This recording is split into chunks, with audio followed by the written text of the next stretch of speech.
Caros irmãos, que Deus nos abençoe. Vamos, em nossas reflexões de hoje, trabalhar o livro Tambores de Angola. Trabalhar o capítulo 2. É uma experiência que nós estamos fazendo, uma leitura integral desse livro espírita, que tem assuntos muito interessantes para todos nós, para tirar preconceitos, para entender a importância dos nossos irmãos que se apresentam como indígenas, negros, tanto nas casas de Umbanda como as casas espíritas e espiritualistas. A importância dos elementais, os guardiões. Aí a equipe socorrista que está em toda parte no universo, a serviço do amor, representando Jesus. Então, para iniciar nossa aula, vamos fazer uma pequena prece de início. Agradecemos a Deus pela oportunidade de estarmos reunidos aqui e agora, mais uma vez, para nos esclarecer, para falar mais uma vez do Evangelho, porque esse é o roteiro das almas.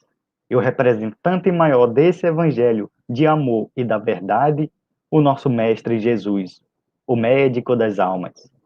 Que Deus abençoe a terra e todos os irmãos que estão nos auxiliando para o aprendizado de hoje. Assim seja.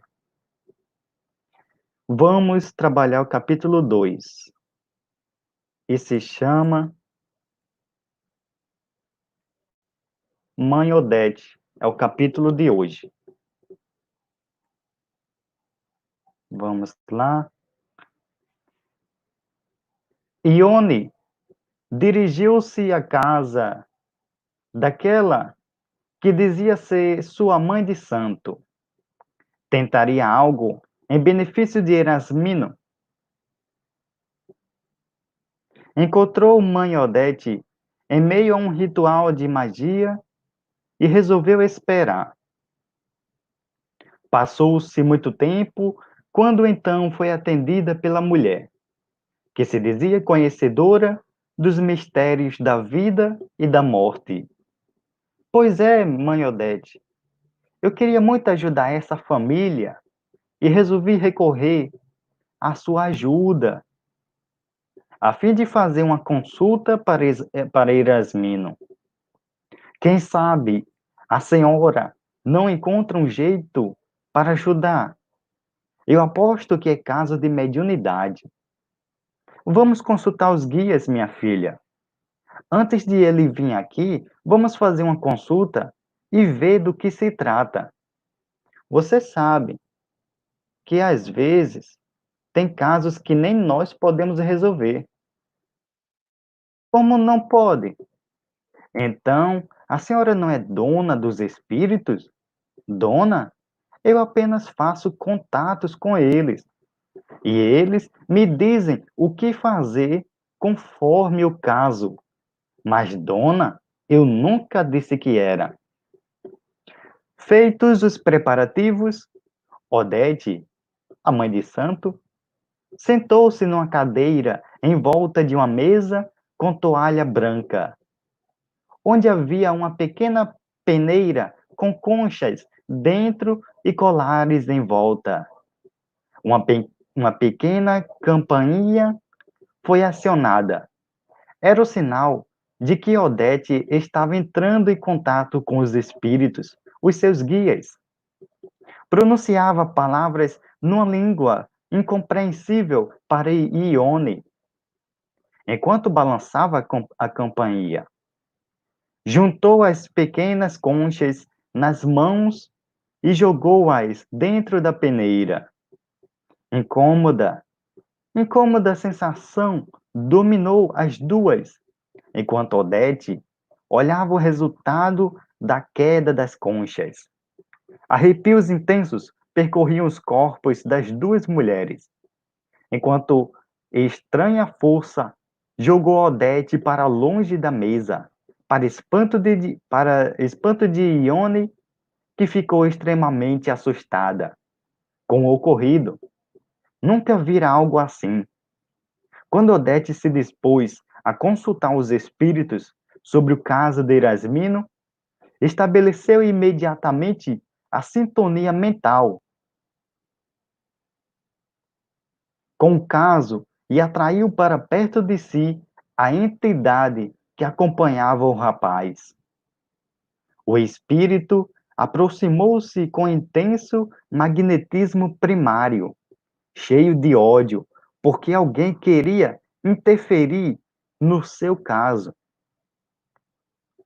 Tentou de todas as maneiras impedir que Odete participasse do andamento da questão em que estava envolvido com Erasmino. Para isso, utilizou-se de uma força que se assemelhava à sua própria, os fluidos de Odete e de Ione. Concentrou-se intensamente e sugando as energias de ambas, logrou atingir Odete fisicamente e jogá-la distante da mesa onde se encontravam as duas. Foi o suficiente para espantar Ione e colocar fim à tentativa. Odete, por sua vez, aconselhou que encaminhassem o jovem para outro lugar. Existia em outra localidade um centro umbandista que era diferente do seu. Diziam que só trabalhavam com forças do bem, com energias superiores. Quem sabe não poderia ajudar? Ela, afinal, não estava bem de saúde e com muitas atividades por realizar. Não conseguiria solucionar a problemática. Na verdade, o conselho foi uma confissão de sua própria incapacidade para resolver o problema de Erasmino. Tinha medo. Nunca antes encontrara tanta energia como a que a atingira naquela ocasião. Fez de tudo para encaminhar Ione para outro terreiro, que foi embora um tanto decepcionada com o ocorrido, mas de certa forma ainda continuava querendo ajudar. Procurou a tenda da qual ouvira falar anteriormente. Diziam que era diferente, mas não importava. Iria a si mesmo. E foi o que fez.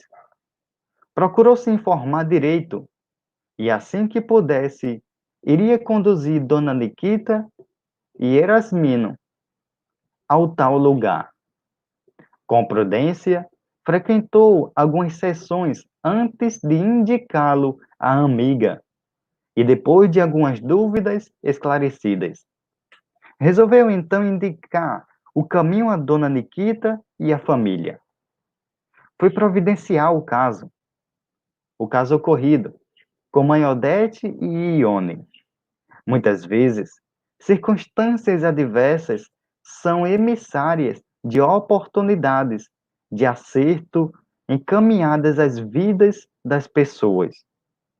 Algumas investidas das sombras, em vez de atrapalharem, costumam ser revertidas em benefícios conforme as circunstâncias. Caros irmãos, nós trabalhamos hoje o capítulo 2 do livro Tambores de Angola. O próximo capítulo será o título Um Recurso Diferente. Para encerrar nossa reflexão de hoje, como nós vemos a situação de Erasmino, que era um rapaz, assim como todos nós, sujeitos a ser obsediados, influenciados de uma forma negativa pelas próprias companhias espirituais que nós atraímos. O caso dele é um caso de vingança espiritual. E a gente vai entender o processo como ocorreu e como foi resolvido com o passar da leitura deste livro. Para encerrar nossa reflexão, queríamos trazer um versículo bíblico que está em Mateus, capítulo 12, versículo 37. E Jesus disse: pois a partir das tuas palavras serás justificado. Esse versículo bíblico vai estar citado em um dos livros por Chico Xavier, chamado Ceifa de Luz, capítulo 8. Agradecemos por tudo, agradecemos a Deus, nosso Pai, pelo dia de hoje, pela oportunidade de estarmos nos esclarecendo, seguindo sempre a base moral, que é o Evangelho, e o exemplo maior, Jesus. Agradecemos pelas reflexões de hoje, por todos os encarnados e desencarnados. Que Deus abençoe a terra e todos os irmãos que precisam de ajuda. Nos ajude a se melhorar, porque tudo só depende de nós. Que Deus nos abençoe, assim seja.